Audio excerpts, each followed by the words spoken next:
Hey everybody, Andrew here from Around the Fire. It is June 3rd, 2022. And if you've been following the news cycle at all, there's just been all sorts of hell breaking loose lately. All sorts of unpleasant crap, shootings and whatnot. So I had a few things that I just wanted to talk about. And I don't usually do talk type videos, but I felt like it was important to do something a little educational here, right?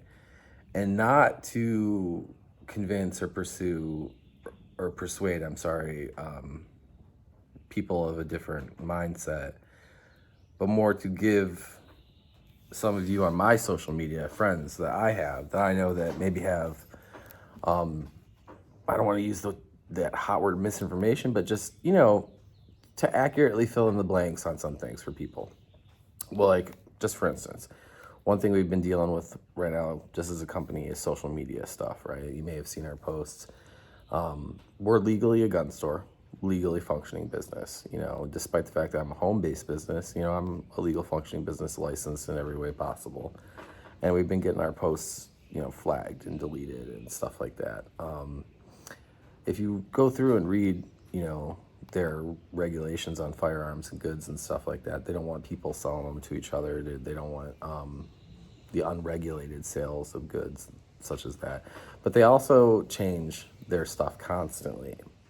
So it's really, really hard to, as a business, function inside of those rules and not get constantly violated. And when you get violated, as many of you know, you get your profiles deleted or banned for certain amounts of times. And when you're a business, a small business, and that's one of your best sources of advertising, and they know that, they'll use that against you. So that's that. That's what we're dealing with now. And, it's obviously been upped, it feels like, because of, some of the recent tragedies. But one of the things I wanted to talk about, too, here I wrote down is, a solution to this sort of stuff. Is it gun control, like they're voting on now? Or is it armed security in schools? Well, let's talk about what actually is going on out there, right?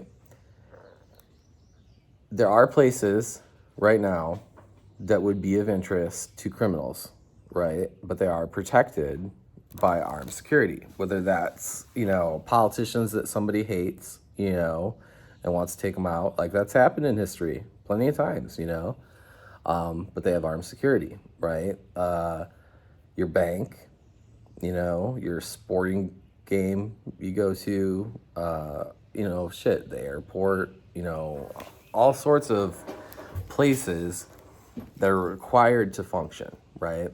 That, make money is a big one, right? But are required to function. We protect our money, right? More than we protect our kids. And I don't think it's an accident that people are, well, at least half the people are, and if they could convince everyone, they would,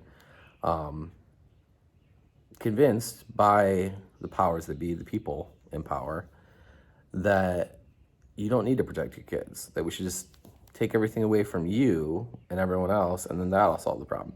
But if you look historically at these situations, right, it's gun-free zones. The crimes happen at gun-free zones because when a criminal decides to be a criminal, he doesn't care about the rules. He's robbing somebody. He's stabbing somebody. He's murdering somebody. He's raping somebody, he or she, They, at that point in their life, are not concerned about a magazine ban. They are not concerned about this, that, or the other thing. And a lot of these crimes are methodically thought out. These were not just spur of the moment, woke up this morning, and hopped in the car and decided to go shoot up a school. This most recent guy had a low-paying job, and he had really, really high-end equipment. That equipment would have taken him a long time to save for. So this would have, even under the proposed laws, right, of the delays for ammunition and things like that, he would have had all the time in the world to prepare for this, and potentially even more time. If the time, if it had forced him into a longer timeline, maybe he would have planned out something that was even more difficult for the police to deal with, which apparently these assholes already had trouble with. Oh, yeah.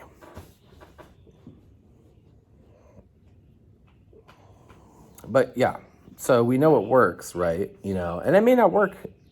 Nothing is going to be a perfect solution, right? But armed security works. You know what I mean? Here in Oxford, Michigan, our shooting with this crazy kid, right? He was stopped, put his hands up in the air, didn't want to die, pretty quickly by an armed officer, right?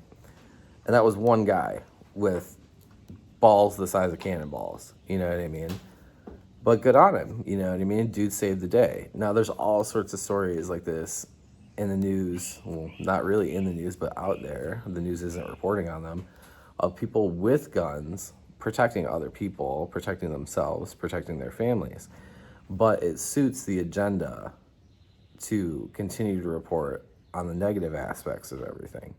Because when you look at business, right? What is a business? A business makes money, right? A business has people on the bottom, employees, lesser paid, higher paid managers, even higher paid, whatever technology people and research development guys that work on all the advertising and how to make more money. And then at the tippy top, you've got the couple of dudes making, $1 million plus bucks. Well, it's the same thing in gun lobbyists, right? On the ground, the activist people working for the gun lobbyist groups that are usually all working pro bono and stuff like that out there in the streets, swinging signs, shouting through megaphones, and handing out pamphlets and collecting signatures. Those people are all working for free, working for these people, right? But at the end of the day, the lobbyist groups make money, okay? The lobbyist groups, go and they bump shoulders and wallets with all these politicians, right? And these politicians have to virtue signal to somebody to get some votes, right? They can't just sit there in the middle and do nothing because nobody on the left cares about them then, and nobody on the right cares about them then. So if you're a part of the Democratic National Committee, and the thing to do is virtue signal to every group that you can that isn't, immediately attached to the conservatives, then you're going to start swinging for those things, right? And what are those things in these past few years? The things in the past few years have been, gender identification, pronouns, unfair, unethical treatment of minorities. They've gone for all of, I don't want to say like the fringe groups, but they've gone for all the people that have within those communities, because I don't want to say that those communities as a whole feel disenfranchised. I don't think they do. And if you go out there on the street and talk to those people, I don't think they do. I just think that, within those communities, there's a marginal section of them that feel disenfranchised. And, I don't think that's uncommon in society, period. I think there's a lot of people in any sector of life that feel disenfranchised, Like right now when I go to Kroger, I feel very disenfranchised because I'm like, holy crap, I'm going to go broke if this doesn't change. But yeah, here we are, they've gathered up what they could, right, and signaled to those people in whatever way, and in no way benefited them, right? They haven't pushed through any legislation that's helped them in any degree or department, The one thing that they do continuously try to do is take power, right? Well, disarming your populace, right, and creating a de facto or a legitimate registry, which is what we already have, because I'll get into that in a minute, and kind of clarify the water there, has always historically led to confiscation in any country, okay? Historically. That's just how it is. So moving on from there, like I said, I was talking about the registry, right? Because everybody says, I want to get into like the talking points that they use, in the news and stuff like that. One thing is universal background checks. You hear this all the time, okay? So right now it is a federal law, right? No state can supersede that, and no state does supersede it because it would be bad either way if they tried, right? It is a federal law that if you come to a store like us, an FFL, anyone that's a licensed gun store, which you have to be to sell guns, otherwise you're committing a crime already, you have to complete an FBI background check through the NICS system. You fill out the paperwork. It's called a 4473, right? If you lie on a 4473, it's a federal crime, right? Now, do those things happen? Yes, they do. Does the federal government take those cases seriously and prosecute them as they should? Probably not. You know, like in the case of the Florida shooting years ago where the guy shot up the gay bar. They had caught him in Disney World and, you know, whatever, doing, scoping the place out, and he had been, you know, red flagged by the police and the FBI at that point. But the paperwork hadn't gotten put through, and he was still legally allowed to go buy guns. So it's a continuous failure on the departments in our government, the people we pay all of our money to, not the legal gun owners. You know, right now you hear them talking about ghost guns. That's another one, right? That sounds scary. But what they're defining ghost guns is these 80% receiver things. They're going after that, right? Because then the way that works is you and I at home as citizens have always been allowed to build our own guns, right? As long as you're not selling them, you don't have to put a serial number on them, right? So you can build a pistol, you know, build a rifle, build whatever from these 80% kits where you're finishing it all yourself and doing all the tooling, which, by the way, is prohibitively more expensive than just going out and buying a gun. It's involved. People are doing this not to be sneaky and not to be criminals. You know what I mean? They're doing this because of the passion and enjoyment of firearms and tinkering. You know what I mean? People like to make stuff. You know, there are guys out there that like to make knives and tables. You know, why does a guy want to go cut up a whole tree by hand, sand and lathe it and plane it down by hand to make something? Because he enjoys it. You know, it's gonna take fucking forever to do, you know, tons of sweat equity, but he enjoys it, you know, and same principle here, you know what I mean? But what they're doing, instead of, you know, these kit parts, you know, being described as what they are, they're calling them ghost guns, right? And what they've included in the definition of ghost guns to give the statistics a boost is they've also grouped together firearms that were stolen, okay, lost or stolen, and then had the serial numbers filed off. So guns that were made by Smith & Wesson, Remington, whoever, right? They were stolen from someone's home or in a robbery, right?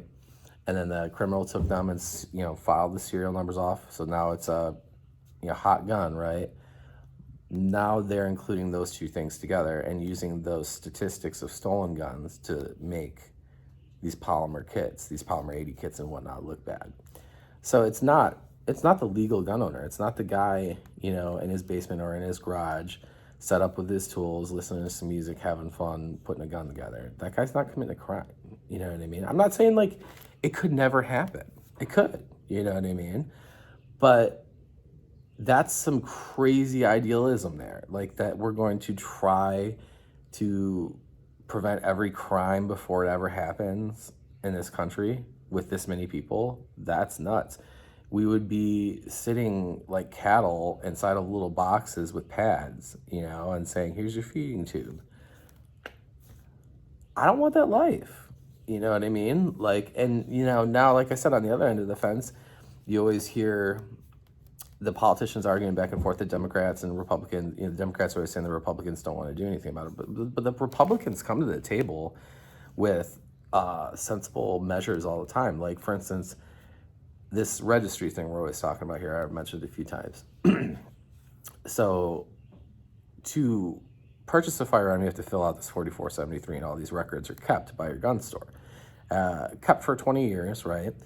And then if we close or anything like that, we're required to turn them over to the ATF. The ATF then stores them, and they are currently feeding them into a digital database, but they say the digital database is non-searchable.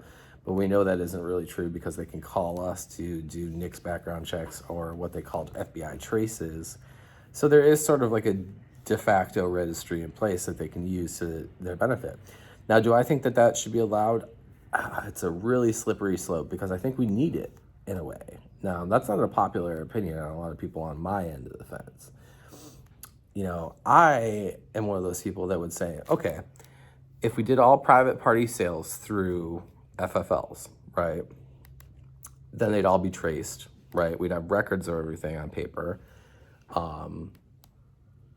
That seems pretty legit and closes this supposed loophole that they're talking about, because that also applies, in case you didn't know, to this gun show loophole that they talk about. The gun show loophole is the same thing. FFLs at a gun show still got to run your paperwork, right? But if a private seller wants to sell some of his guns at a table, you can just buy a rifle and walk away if you're of legal age. But that's always been the case in this country. It's always been the case that like private sellers, if you're 18 and older, a rifle, you can just buy and go. I don't have to check. You know what I mean? You know, I can ask. I can say, hey, are you a criminal? No. Hey, let me see your ID. Cool. Take a copy of your stuff.